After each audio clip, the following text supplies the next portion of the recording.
tava num grupo da escola. Aí depois me adicionaram em 3 grupos da escola. Aí eu fiquei com 4 grupos da escola. Aí eu saí, né, de 3 grupos da escola e continuei em um. O grupo começou a ter um montão de regra. Não podia mandar mensagem depois das 9 da noite e não podia mandar mensagem antes das 7.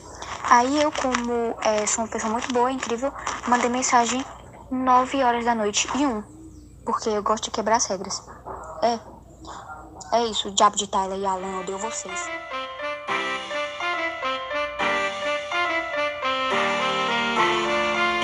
Bom dia, boa tarde, boa noite a todos que estão aqui, né?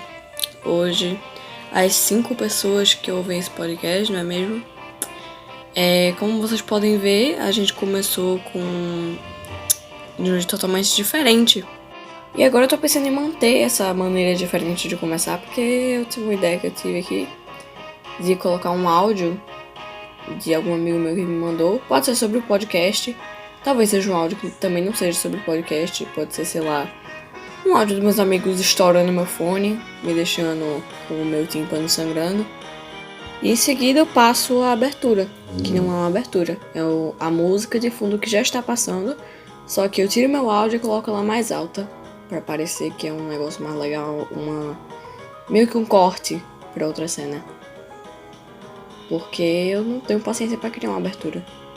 Eu só queria dar uma renovada nas coisas pra que elas continuem bem, como tá começando essa nova era do podcast.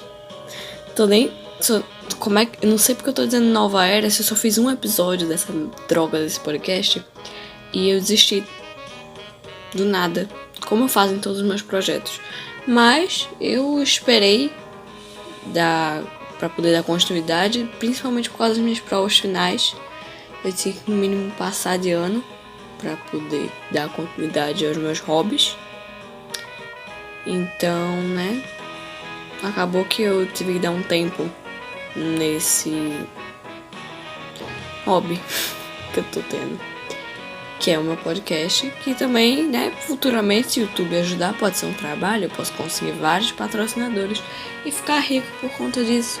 Tudo depende da plataforma que eu estou postando isso daqui. Aliás, sinto muito se vocês estiverem incomodados ao fundo com crianças gritando, adultos brigando ou simplesmente um aspirador de pó, porque estão fazendo faxina na minha casa. Não temos um relacionamento de família muito bom e minha irmã dá chilique a cada 5 segundos. Na verdade, ela faz isso o tempo inteiro, mas, né, não tô aqui pra reclamar da minha família. Hoje eu resolvi responder perguntas. Eu já tinha preparado um plano inteiro de temas que eu podia aqui falar e desencadear enquanto tava falando aqui com vocês, só que eu pensei em dar uma de Laurinha Lero e pedi pros meus amigos, que a maioria deles nem ouve esse podcast, pra eles me mandarem perguntas e eu responder aqui. E por causa disso, eu vou obrigar eles a ouvir. Eu vou entrar numa call, vou apresentar a tela, eu vou dizer, vocês vão ver agora. Eu respondo todos vocês, respondi todas as perguntas. Eu tenho que ter ouvinte. Vocês são os únicos que podem me apoiar nesse negócio, que o YouTube não ajuda. Agora, esquecendo esse surto, a gente vai passar pras perguntas e vamos respondê-las juntos. No caso, eu vou responder sozinho e vocês vão só ficar me assistindo, me ouvindo. Já parou pra pensar que podcast é um negócio estranho? Você tá ouvindo uma pessoa o tempo inteiro. Não é melhor conversar com uma pessoa? Será que ouvir podcast significa que você é solitária? Vamos responder essas perguntas logo, vamos? Eu fui nos meus status do WhatsApp, fui lá perguntar pras pessoas o que elas queriam perguntar pra mim, pra eu falar no podcast, responder, né? Porque eu não posso fazer isso no Instagram, porque eu tenho pais que veem meu Instagram. E eu não quero que eles vejam esse podcast de jeito nenhum, na verdade. Então, a gente precisa manter isso em sigilo. Então eu perguntei lá e meu amigo, um dos meus amigos em particular, mandou umas 15 perguntas. Então eu só vou responder acho que 3 delas ou menos que isso. Porque eu tenho que dar espaço para meus outros fãs que querem ter o privilégio de aparecer no meu podcast. Então vamos lá. A primeira pergunta que ele mandou foi Como você deve comer um brigadeiro? Ele tá fazendo referência a um acontecimento que ocorreu comigo ontem, exatamente, que eu cheguei em casa e tava uma mesa cheia de doce brigadeiro, porque no dia anterior minha mãe tinha ido para um casamento, então ela trouxe um monte de comida. Aí eu perguntei, posso comer os doces que tem aí? Ela disse, tá bom, pode comer. Só que depois de um tempo, quando ocorreu tudo, ela disse que era só pra comer os doces que tinha dentro das tacinhas. Mas eu não tinha ouvido essa parte. Então eu comi, não os doces que tinha dentro da tacinha, mas uns doces que estavam dentro de um pote com a tampa toda escancarada, ficou totalmente aberto, em cima da mesa. Por incrível que pareça, isso foi a coisa mais apresentativa pra mim, a coisa mais chamativa. Porque tava aberto, tinha poucos brigadeiros ali dentro. Então eu achei, o povo comeu. Então deve ser seguro, deve ser um brigadeiro seguro. Mas não era. Eu comi os 3 últimos brigadeiros que tinha ali dentro daquele pote. E um tempo depois minha mãe chegou pra mim e falou, cadê os brigadeiros que tem aqui? Aí eu disse, eu comi. E daí que ela começou a surtar. Ela começou a dizer, como assim você comeu o brigadeiro que tinha aqui, não sei o que. Enfim, começou a ter um surto lá e eu não tava entendendo por quê. Isso tava me deixando mais desesperado ainda. E eu perguntei várias vezes pra minha mãe, mãe, o que foi, o que foi? E ela nada. Ela tava ali olhando pra mim com a cara de decepção, com a cara de preocupada. E falou, se você começar a sentir alguma coisa, me avise. E voltou pro quarto. E aí me deixou lá com a dúvida na cabeça e eu comecei a entrar em desespero. Tinha o que ali dentro? Veneno? Aí que é bom. Aí que tem lucro. Mas já que meu cérebro já estava formando 300 mil formas de eu morrer depois de comer um brigadeiro, eu resolvi entrar em contato com a sabedoria máxima. O único ser vivo que podia me ajudar naquele momento. Valentina. Em seguida eu fui direto no WhatsApp dela e disse, olha, a minha mãe me deu uma bronca aqui porque eu comi um brigadeiro que estava em cima da mesa. E ela disse que se eu começasse a passar mal, avisasse a ela. Automaticamente a gente começou a pensar, né? Que tipo de droga tinha ali dentro? Que tipo de bebida alcoólica tinha naquele brigadeiro que me faria vomitar a casa inteira loucamente? A gente não sabia. A gente pensou na hipótese de que podia estar estragado, que podia estar envenenado mesmo, o que seria bom. Qualquer uma das hipóteses que no final de tudo eu estivesse enterrado, debaixo da terra, sob a tampa de um caixão, era a melhor de todas. Só que aí, minha mãe resolveu, finalmente, chegar em mim e falar a verdade. E ela disse que estava estragado. Que era mais provável, né? Porque não sei quem ia envenenar outra pessoa com um brigadeiro. E aí, ela disse que ia me dar Coca-Cola pra melhorar. Você acha que eu entendi alguma coisa? Não, mas eu tomei Coca-Cola. Pior que, por causa da minha dieta, eu parei de tomar refrigerante e parei de comer miojo. Tanto que eu tomei um choque depois de tomar Coca-Cola, porque eu nem lembrava direito como é o gosto de Coca-Cola. Tipo, lembrar do gosto, eu até consigo. Mas sentir aquilo é uma coisa totalmente diferente. Eu nem senti. Como é, tipo, é degustar? É o paladar da gente que faz isso, né? Bom, eu vou botar um ponto final nisso aqui tudo. E vou dar a lição de moral, porque eu tô aqui pra fazer isso. Eu não tive, no final de tudo, nenhum efeito colateral. O que eu achei muito estranho e injusto da parte do brigadeiro. Mas, enfim. Eu não sei se tem como você verificar se um brigadeiro tá estragado, se um brigadeiro tá envenenado.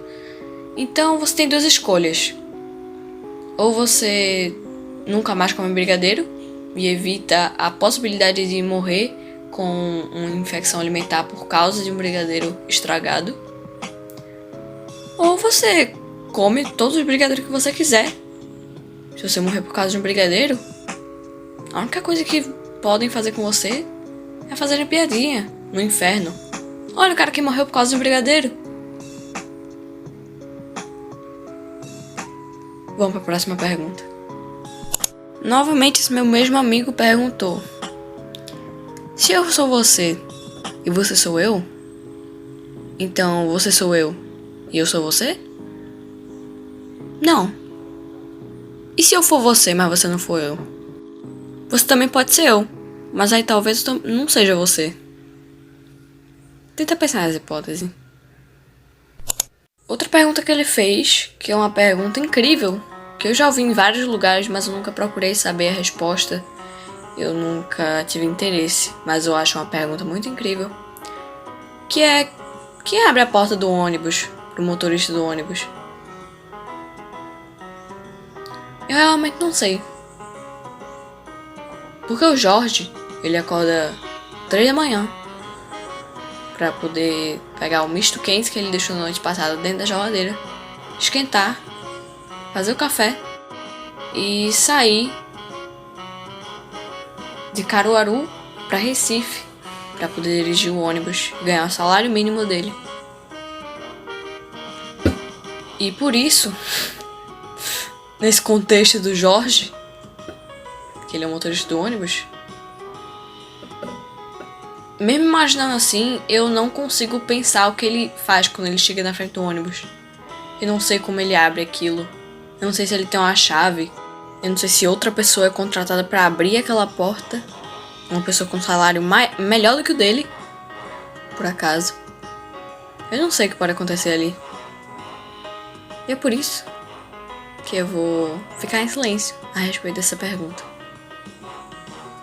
Na verdade, já falei um monte respondendo essa pergunta e não respondi. Mas enfim, vamos para a próxima pergunta, antes que eu fale mais besteira aqui. Agora, uma amiga minha me perguntou aqui, como ela tava sem criatividade nenhuma pra pergunta, ela me perguntou como foi meu dia. Começando essa pergunta, eu já trato essa pergunta como se fosse: você tá bem? Porque todo meu dia é uma confusão. Então, não tem como eu não explicar o meu estado de sanidade sem explicar meu dia. Esse podcast ia ser gravado ontem, 9 de dezembro, mas tá sendo gravado dia 10, porque ontem foi muita confusão na casa, tive muito compromisso, mesmo sendo férias já. Então eu simplesmente tive que deixar pra hoje de manhã. Eu acho que agora deve ser umas 10 e pouca da manhã. Então eu vou ter que englobar ontem, que ia ser o dia que eu ia gravar o podcast, e um pouquinho do dia de hoje de manhã. Porque eu simplesmente não tenho discernimento nenhum pra falar do dia que foi hoje, porque ele acabou de começar. Bom, eu mandei uma mensagem pro meu amigo, que eu tô tentando falar com ele há um bom tempo, mas ele parou de me responder. A gente tá com uma metadinha no WhatsApp, na foto. Eu tô com a foto do Sunny e o Molho, ele tá com a foto do Base. E eu quero falar com ele muito, porque eu tô com saudade dele. Eu adoro fazer call com ele. E também porque eu quero tirar a metadinha. Não porque eu não gosto mais dele, e sim porque eu fico querendo mudar de foto o tempo inteiro. Então eu fico me segurando muito pra não mudar a metadinha. E agora realmente já passou mais de um mês e eu tenho necessidade de parar com isso. Ou eu espero ele tirar a foto sozinho. Ele não tá falando comigo mesmo.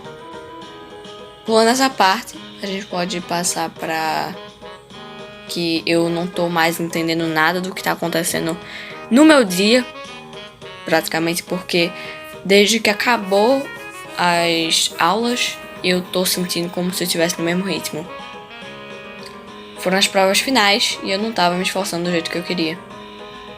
Eu tava fazendo a prova online, eu tô assistindo metade online, metade online, metade presencial as aulas, e por isso eu acabei meio que me acostumando a fazer prova online, que você simplesmente chega, pega o seu livro, olha todas as respostas e responde as perguntas assim, como se nada tivesse acontecido. E eu uso a minha linda habilidade de conseguir meio que resumir os textos muito rápido, só trocando as palavrinhas-chave assim, que liga uma palavra e outra. Isso faz com que os professores fiquem, ele escreveu um texto sozinho. Só que na verdade eu simplesmente mudei algumas palavrinhas que tinham no texto do livro. A única prova que eu estudo, eu acho que é de português e de matemática, que são, por acaso, as matérias que eu mais odeio. Só que como eu adoro escrever, por isso que mesmo na prova de redação, eu me divirto fazendo prova de redação. Prova de redação é incrível. Eu me divirto muito, eu adoro fazer prova de redação. Eu adoro escrever. E pra quem não sabe, eu tô escrevendo um livro. Eu não vou nem mencionar ele, porque vai todo mundo cair em cima de mim, porque a cada 5 minutos, durante um diálogo com qualquer pessoa, eu tento mencionar meu livro. Um livro que ainda não foi lançado. Um livro que tá há 6 meses no 4º capítulo. Porque eu não tô com criatividade mais pra escrever. Porque eu fico com ânimo de escrever uma coisa no começo do meu projeto, assim, no começo da hora que eu quero fazer meu hobby. E aí, um tempo depois, ele perde toda essa motivação. E eu acabo sem motivação nenhuma pra continuar um livro, continuar a dançar, continuar a desenhar. Coisas que nessas férias eu tô prometendo pra mim mesmo que eu vou tentar continuar esses projetos. Pelo menos esses. E o podcast, por acaso, né? Vamos ver se esse daqui vai ser postado. Mas enfim, na questão de prova de matemática, eu tenho mesmo que estudar, porque matemática é um assunto muito importante. E pra você fazer uma prova de matemática até online, você tem que estudar bastante, porque até o livro é confuso. Eu tô tendo que ter um professor de reforço agora, porque até meu livro de matemática tá confuso de entender. Não tá dando pra entender nada daquilo. Ele pega a forma mais difícil e complicada de se explicar alguma matéria e ele coloca ali. Não dá pra entender nada que aquela droga daquele livro diz. E aí eu tenho que ficar pesquisando na internet com a professora Ângela, com a professora Cristina de matemática pra poder entender alguma coisa. Sendo que a professora Cristina tá gravando no pocket dela. Então não dá pra entender nada que aquela velha tá falando. Mas do mesmo jeito a aula é boa, porque ela consegue explicar de um jeito melhor do que o livro. Eu tô olhando pra o cobertor que tem do lado da cama da minha irmã, porque eu não tenho mais pra onde olhar. Na minha frente tem um unicórnio de pelúcia gigante. E o olho dele é tão desproporcional que tá me causando incômodo, um nojo, um ranço. É uma agonia. Próxima pergunta. Meu amigo Cavalcante mandou terra plana. Ele literalmente escreveu terra plana. Não entendi se ele tá querendo que eu comprove a existência de a nossa terra ser plana. Se ele quer que eu faça um discurso sobre. Se ele quer que eu xingue essa teoria da terra plana, eu não tô entendendo. Porque ele só mandou terra plana. Eu disse pra ser uma pergunta. Por que não tem uma interrogação no final? Mas enfim. A respeito disso, eu não acredito na teoria da terra plana. Até hoje eu admito que eu acreditava na teoria de que a Terra é uma esfera e tudo mais, e tem várias camadas até o centro. Mas depois de ver Inside Job, a minha mente clareou. Eu tive um momento de clareza. E agora eu sei que a Terra é oca. E dentro dela tem um monte de krakens, que por isso que eles ficam guardados lá dentro, para não saírem e destruírem o mundo. Uma teoria que foi comprovada até dentro do próprio desenho. Tanto que tem uma abertura no meio do oceano que faz meio que a ligação entre o mundo de fora e lá o centro da Terra, onde estão guardados os krakens. Um episódio de Inside Job que faz muita ligação com o terraplanismo. Aparecem vários terraplanistas lá e eu tô dando spoiler. Próxima pergunta. Outra pessoa que perguntou: se o Pinóquio disser que o nariz dele vai crescer, o nariz dele vai crescer ou não vai? Se tivesse mais um não nessa frase, eu até entenderia um pouco o sentido, mas não entendi nada do que você quis dizer aí. Por isso eu vou pesquisar no Google o que você disse e a primeira resposta de um site evangélico que aparecer, eu vou trazer aqui pra vocês.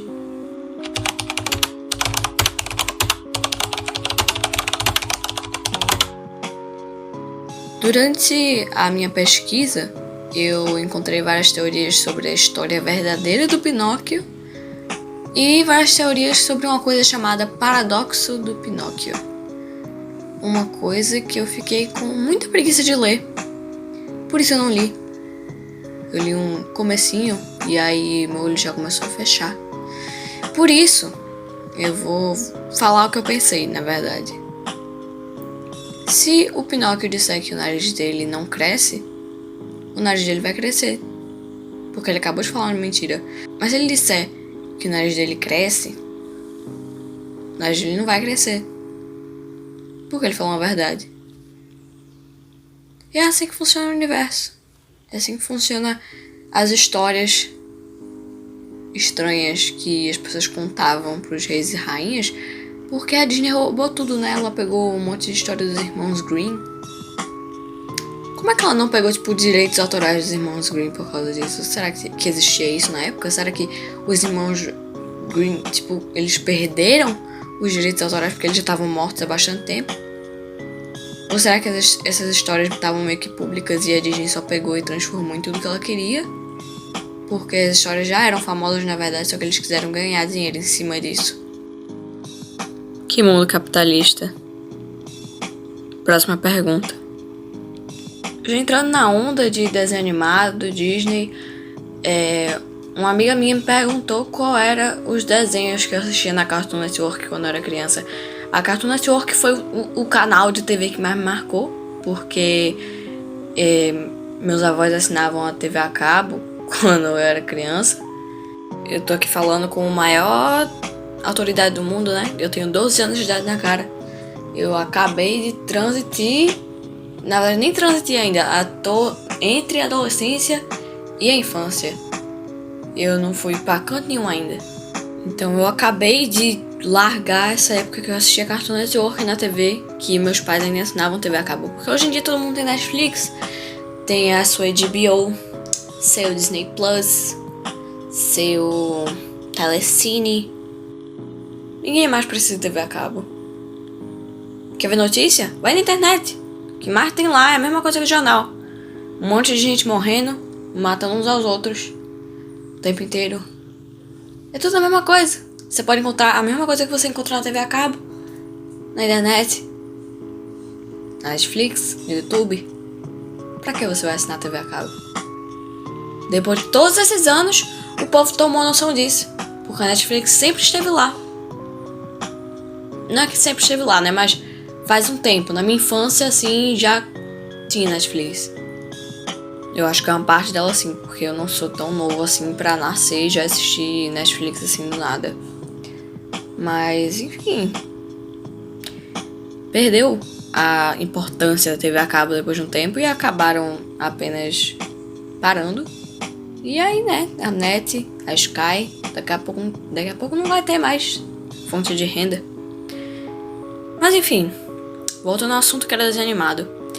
Eu assistia muito Titio Avô. Faz muito tempo que eu não falo esse nome. Titio Avô era muito bom. Tanto que eu tinha 8 anos de idade e ficava me gabando pra todo mundo que o desenho era de 10 e eu já assistia. Aí eu percebi que não tem graça nenhuma, porque hoje em dia eu assisto coisas de 18 anos e eu não tô nem aí. Não faz diferença nenhuma. Ninguém liga se você tá assistindo um negócio de 10 anos. Se você tá assistindo um negócio de 16, 14, 12. Não importa muito. Eu lembro que a Adventure Time era pra 12 anos e meus avós tinham um negócio muito bizarro de não deixar assistir nada que tivesse 12 anos pra cima. Mais de 10 eles passavam assim, porque eu já tinha quase 10 e tal. Mas enfim, quando eu tava na parte do que tava a abertura de Adventure Time, quando passava lá em cima aquele negocinho de 12 anos, eu me jogava na frente dos meus avós e ficava dançando a abertura. Assim, feita uma performance pra eles não prestarem atenção na TV que tava lá passando a abertura com lá o ícone de 12 anos em cima. Mas Adventure Time era muito bom. Eu não sei porque Adventure Time é pra 12 anos. É um nível de bizarrice muito grande. Tio Avô, eu acho que Tio Avô também classificaram como 10 anos, porque é muito bizarro. Desenho animado é muito bizarro. Muito bizarro. Tipo, extremamente. Se sentar ali pra ver Backyardigans, você vai ficar, nossa, que legalzinho. Mas depois de 10 minutos você vai pensar, velho, como assim? Eles estão no museu. O Tyrone e as... Qual é o nome daquela hipopótama lá? Amarelo, não lembro. Eles dois estão lá como guarda do museu. E o resto dos personagens são quadros e estátuas do museu que estão indo de quadro em quadro e fugindo dos guardas ali, querendo fugir do museu, querendo se libertar. Eles estão lá pulando dentro das obras de arte, estão entrando dentro dos quadros. Os guardas também estão fazendo a mesma coisa. E tudo isso enquanto eles estão cantando musiquinha. É muito bizarro. Você achou isso bizarro? Isso é um desenho infantil. Vai ver Tio Avô, vai ver Adventure Time, você vai ver que é mais bizarro ainda. E eles deixam essa bizarrice explícita no desenho animado que eles normalizam. Mas ali eles deixam tudo aberto. Você vai ver Adventure Time, você vai ficar doidão vendo. Você não tá entendendo nada que tá acontecendo. Porque a cada episódio parece que é uma história diferente. Você não tem ligação nenhuma um com o outro. Aí você vê Midnight Gospel, aí você fala, ah tá, entendi agora. A produção é drogada. Completamente drogada. O povo tá lá fazendo a dublagem de boa. Você ouve lá do fundo do áudio a produção cheirando uma coca. O povo da dublagem, eles chegaram a nem 40 minutos. O povo da produção tá lá desde 2 horas da tarde. O povo da dublagem só pode dublar 2 horas por dia. Você entra dentro da sala pra trocar dublador na hora da fala, já tem uma fumaça dentro da sala de maconha. Os desenhistas são piores de todos esses casos. O povo que ainda tá tentando trabalhar tá com a mão tremendo, que o efeito da heroína não deixa nem eles desenharem um risco direito. O Nelson tá jogado no chão, tendo uma overdose. E o Gabriel? O Gabriel faltou. Cadê o Gabriel? O Gabriel tá no estacionamento do shopping, carregando um manequim pelo braço, gritando, eu sou o Deus do Novo Mundo, com a pupila dilatada, esperando o efeito da LSD passar. Você acha que pelo menos o faxineiro se safou? A dona Neide se juntou com os hippies que moram do lado de fora do estúdio. Na hora do almoço, no intervalo, ela se tranca no banheiro dos funcionários e começa a cheirar cola. Pelo menos é isso que eu imagino quando eu vejo Midnight Gospel, quando eu vejo Hora de Aventura, quando eu vejo o Incrível Mundo de Gumball. Aquela mulher do Incrível Mundo de Gumball, que ela é uma menina mó chata, que ela tem meio que a cara dela, ela parece uma batata. Então, o personagem dela é gravado com o rosto de uma mulher virado pra baixo, o queixo e a boca. E botam 2 olhinhos no queixo, pra aparecer lá os olhos dela. E é assim, e botam um vestido no resto do rosto da mulher. É disso que eu tô falando. É desse efeito do crack que faz na produção. Isso é o que eu imagino. Deve ser todo mundo politizado lá, todo mundo legal. Mas ver um negócio desse, você não imagina que alguém dali tá bem. Eu cheguei na época da Cartoon que o símbolo da Cartoon já era bem minimalista. O C e o N estavam todos lá, juntinhos, Cartoon Network embaixo. Eu não cheguei na época que o C e o N eram rotacionados para outro canto para aparecer um ícone bem mais divertido. Dali o negócio virou cringe. Aí eles decidiram deixar minimalista, porque o 3D perdeu a graça. Mas enfim, eu não tenho discernimento nenhum pra ficar falando essas coisas. E pelo visto a gente já tá com meia hora de podcast, ou pelo menos vai chegar a isso aí, porque como não tá cortado aqui, eu já cheguei a bem mais de meia hora. E, bem, finalizando a pergunta, todos os desenhos que eu assisti na minha infância eram dentro da bolha de bizarrice que tivesse. E quais deles não estão dentro da bolha de bizarrice, né? Porque todos eles estão. Bota Teletubbies pra você ver. Preste atenção. Backyardigans. Doc, aquele clubinho do Doc com os amigos dele, todo mundo animal. Vê se você não acha pelo menos uma pontadinha de zoofilia ali no meio. Você vai se espantar quando tentar prestar atenção em alguma coisa. E eu sou a pessoa que ama coisa bizarra. Eu adoro coisa bizarra. Hoje em dia, desenho animado virou uma coisa pouco bizarra. Alguns, né? Principalmente os infantis. Se você prestar atenção, você vai achar aquelas coisinhas bizarras. Mas tem coisa muito mais bizarra que é feito propositalmente para parecer bizarro. E não é para esconder alguma coisa ali dentro, como os desenhos animados fazem. Então, por isso eu me interesso muito mais do que tá explícito, assim. Que tá mostrando que ele quer que pareça bizarro. Não que ele tá escondendo alguma coisa. Como os desenhos infantis fazem. Não tô falando de Hora de Aventura, porque de Hora de Aventura eles mostram aquilo explicitamente, tá certo? E não é um negócio infantil, ainda por cima. É um meio que infanto-juvenil. Então, é isso, amigos. Já temos mais de meia hora de podcast. Eu espero que vocês tenham gostado da nossa volta aqui. Da outra vez eu só fiz uns 20 minutos de podcast. Eu não sei, mano, se você tá ouvindo até aqui, a primeira coisa que eu vou dizer é, vai procurar um psicólogo. Você não tá bem. Você tá ouvindo a minha voz há mais de meia hora. Se você comer 3 Big Mac, vai ser mais saudável do que você ficar ouvindo minha voz por meia hora seguida. Meu nome é Johan. E até a próxima.